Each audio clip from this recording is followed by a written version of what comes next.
One of the genres of art, literature, and films that has captured our attention for thousands of years is tragedy.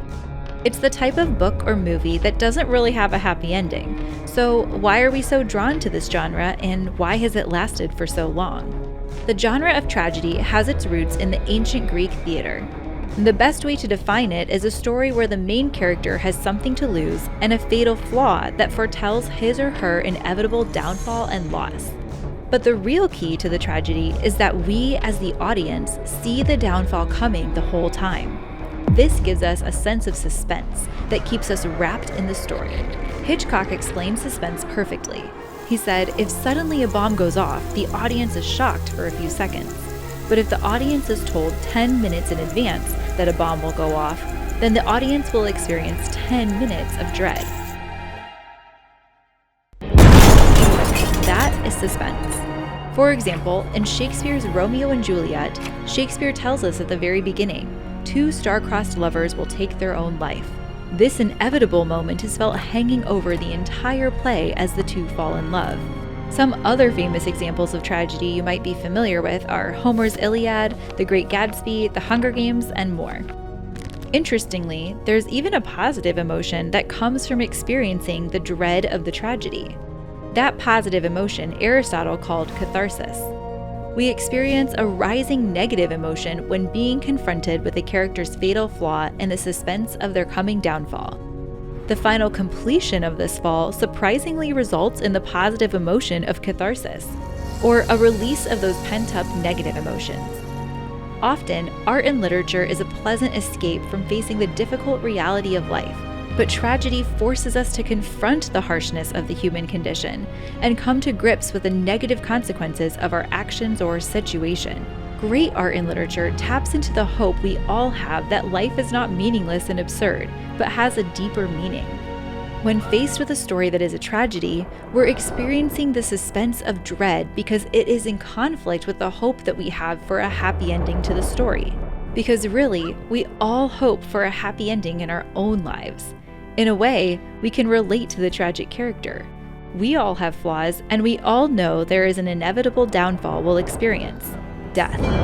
When we are watching the tragedy, we are faced with the conflict between the reality of life and our unexplained hope in a happy ending to the story. Maybe this hope is why funerals capture the attention of so many people, especially funerals of beloved and famous people that had a huge impact on the world during their life.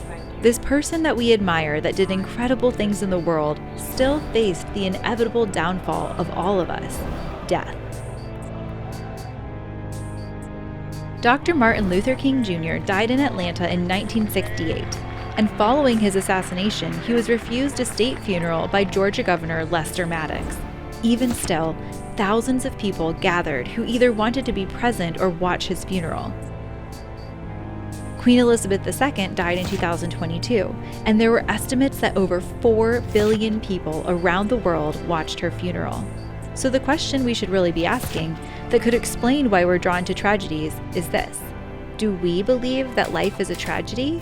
Could the life of Jesus Christ be considered a tragedy? In order to save human existence, God enters completely into the sinfulness of our world, taking on our fatal flaw and experiencing our inevitable downfall himself, death as a consequence of sin. But Christ does not banish tragedy and replace it with just a happy ending.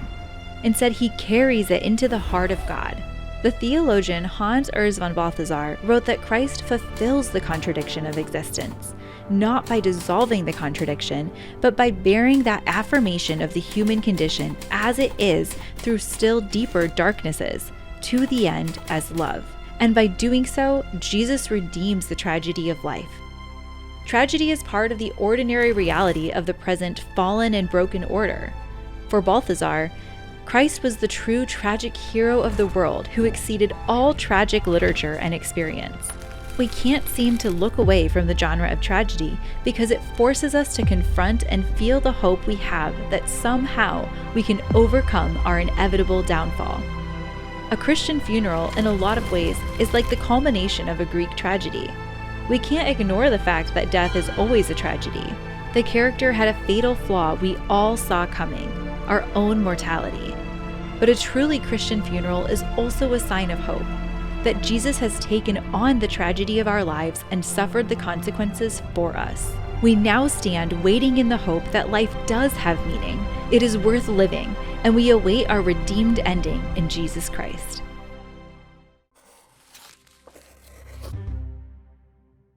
This is the Catechism of the Catholic Church. It's the official summary written by the Church of everything Catholics believe. But if the contents of this catechism are unlocked, it can change the world. We believe the Catechism isn't a dry, dusty textbook. It's a gift. It's the faithful echo of a God who desires to reveal himself to us. We're creating content that's relevant, watchable, the type of content you want to share with your friends. And all of this will be free to the world and translated into multiple languages. Relationships are that way for sure.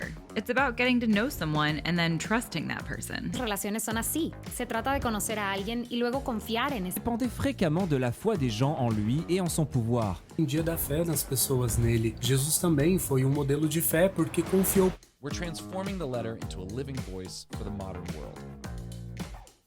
We're creating videos, stories, animations, podcasts, social media. We're creating content that's relevant, watchable, the type of content you want to share with your friends. To help people fall in love with the Catechism, the Church, and the heart of the Catechism, Jesus. Join us and help unlock the Catechism for the world. Join in the project to retransform the letter into a living voice.